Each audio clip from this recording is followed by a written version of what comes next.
Imagine Africa. What do you see? Maybe you see the pyramids in Egypt, standing tall for thousands of years.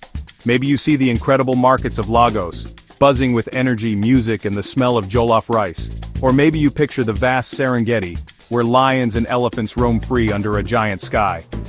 Africa is all of these things, and so much more. It's a continent bursting with life, a place with thousands of different languages, cultures, and traditions. We have incredible fashion, from the kente cloth of Ghana to the intricate beadwork of the Maasai people in Kenya and Tanzania. We have music that has traveled across the world, from Afrobeat to Amapiano. It's a beautiful, vibrant, and incredibly diverse family. This diversity is our greatest strength. Think about it, it's like a giant potluck dinner where everyone brings their best dish. Nigeria brings the Nollywood movies, South Africa brings the powerful stories of overcoming apartheid, Ethiopia brings the ancient history of Aksum, and Morocco brings the stunning architecture and delicious tagine. Each country, each tribe, each community adds its own unique flavor to the mix. It's a continent of storytellers, innovators, artists, and survivors. This richness is something to be celebrated, something to be proud of. It's the foundation of who we are. We are not one single story, but a library of millions of incredible tales, all bound together by the land we call home. But sometimes in a big family, people focus too much on their own rooms instead of the whole house. That's kind of what has happened in Africa. Colonial powers came in a long time ago and drew lines on a map. They didn't ask us. They didn't care about our cultures or our histories. They just drew straight lines, sometimes cutting a single community in half, putting people who were once neighbors into two different countries. These lines, these borders, were not our idea. They were forced upon us, and for generations, we have lived with them as if they were always there, separating us from our brothers and sisters just a few miles away. So now we have over 50 different countries, each with its own flag, its own government, and its own set of rules. We have built walls, both real and imaginary, between us. We often see ourselves as just Nigerian or Kenyan or Egyptian or South African. We forget the bigger picture. A truck full of fresh mangoes might spoil while waiting for paperwork to be stamped at a border just a few hours from a hungry market. This makes no sense. This division also makes us weaker on the world stage. When larger, more powerful countries or corporations want to make deals in Africa, they can play us against each other.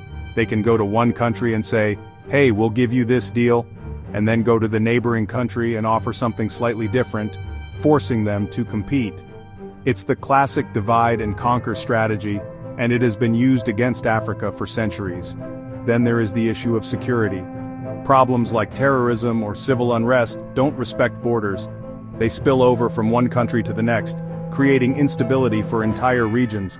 When each country tries to solve these huge problems on its own, it's like trying to put out a forest fire with a single bucket of water. It's an impossible task. And finally, this division hurts our people. A talented doctor from Ghana might not be able to easily work in a hospital in Zambia, where she is desperately needed. Our young people, our greatest asset, look across these borders and see obstacles instead of opportunities. We are limiting our own potential by staying locked inside these colonial boxes. So, what's the solution? It's simple, really. It's unity. Imagine one flag, a symbol that says to the world, "We are Africa, we are one." This isn't about erasing our cultures or our identities. A united Africa would be more like a beautiful mosaic, where each unique piece, each culture, language, and tradition comes together to create a bigger, more stunning picture. The goal isn't to make everyone the same, it's to get everyone working on the same team. We can still be Zulu, Yoruba, Kikuyu, and Amazi, and also be proudly, powerfully African. A single flag wouldn't erase our heritage, it would amplify it on a global stage. Think about other places that have done this. The European Union, for example. After centuries of fighting, European countries decided they would be stronger together. Now, they trade freely, travel without passports across borders, and tackle big problems like climate change as a single bloc. Or look at the United States of America. It's made up of 50 different states, each with its own laws and identity, but they all fly one flag and act as one powerful nation on the world stage. Unity creates strength. With that strength, a united Africa could solve its biggest problems from within. Instead of relying on outside aid, which often comes with strings attached, we could create our own solutions. We could build roads and railways that connect the entire continent, from Cairo to Cape Town, from Dakar to Djibouti.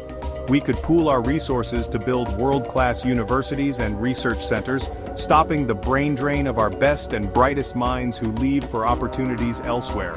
We could finally control our own destiny. A single flag would be a powerful symbol for our youth. It would tell a young girl in a small village in Malawi that she is part of something huge and important. It would tell a young boy in a crowded city in Nigeria that his future is not limited by his country's borders, but that he has an entire continent of opportunities waiting for him. So, I want you to close your eyes for a moment. No, really, close them. Imagine a future where a student in Kinshasa can hop on a high-speed train and attend a university in Accra without a passport. Imagine a world where a farmer in Rwanda can easily sell her coffee to a cafe in Algeria, getting a fair price and supporting her family. Picture our scientists from across the continent working together in a state-of-the-art lab in Botswana, finding a cure for malaria. Imagine our leaders speaking with one powerful, unified voice at the United Nations, demanding action on climate change that affects us all. This is not just a dream, this is a possibility. This vision of a united Africa under one flag is not about forgetting the past, it's about learning from it. When a Nigerian author wins a global prize, it is a win for Africa. When a Kenyan athlete breaks a world record, it is a win for Africa. When a Ghanaian startup creates a life-changing technology, it is a win for Africa. We are all on the same team. We need to cheer for each other, support each other, and believe in the collective power of this magnificent continent. Our mindset is the first border we need to tear down, so let's start dreaming this dream together. Let's talk about it with our friends, our families, and our leaders. Let's demand a future where our children see themselves not just as citizens of one country, but as citizens of a united Africa. The journey of 1,000 miles begins with a single step, and the journey to a united continent begins with a shared idea. One flag, one Africa, one future. Let's imagine it, and then let's build it.